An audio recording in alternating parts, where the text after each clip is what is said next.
Barry the badger lives in a dell. His home 'neath the oak tree has a nice blackberry smell. He's a sociable chap, just ring the bell, and Barry will answer, and all will be swell.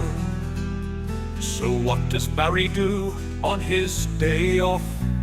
He doesn't go shopping or out to play golf. He packs up a picnic which he shoves in his rucksack, along with some fishing gear he stows on his back.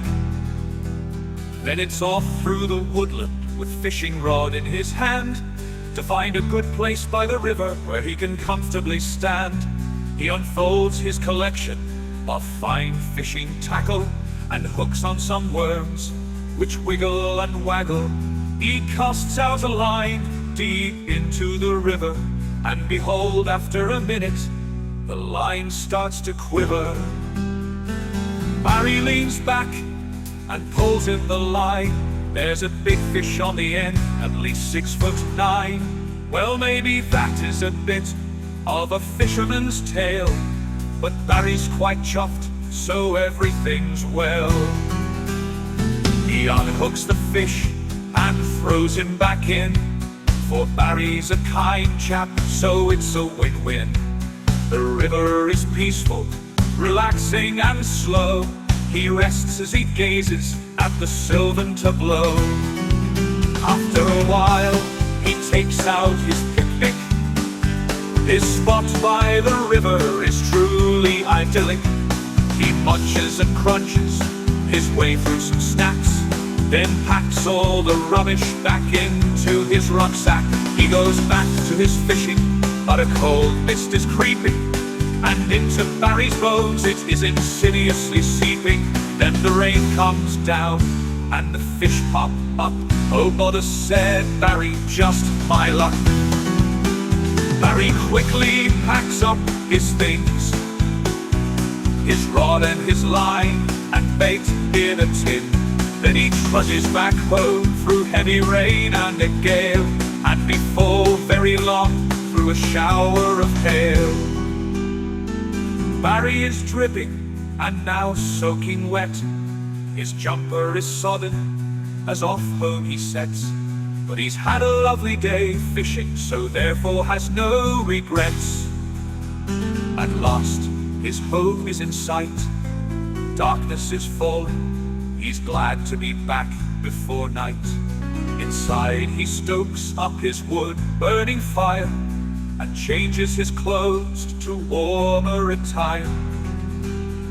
He thaws out his paws on a mug of sweet tea, then leans back in a battered, ancient settee. His feet on a stool, now all toasty and warm. Barry's eyes start to close as he stifles a yawn. His mind drifts to a dream of a life as a steampunk, of roaring trains that go clackety-clunk. Amidst the whir of grinding cogs and wheels, the air's thick with steam as tired Barry dreams. He's wearing his goggles and checks his watch chain, and finds that it's time for the very next train. It arrives in a thunderous roar of white steam, which belches out from the piston of this great mean machine. So Barry dreams on. The train he is riding is thundering along, the pistons and steam in power and strong. His alternative life as a steampunk badger is a special thing and a serious matter. Barry now has controls of the engine as driver, as he fiddles with dials and adjusts the pressurizer. He opens the valves which sends the speed up a gear. He is living his fantasy daydream career. The driving wheels are roaring along at a pace. The power of steam, Barry's now in a race. Checking the clocks, cylinders and dials, Barry's making great progress, covering the miles. The steam shoots up the blast pipe and out of the stack. Barry's in his element, and drives like a maniac. His top hat gets the wobbles and falls down over his goggles. Barry wakes up with a start and finds that he's back in his home beneath the oak tree, and it's time for a snack. So we'll leave him to his supper and bid him good night. The day spent with Barry has been a delight.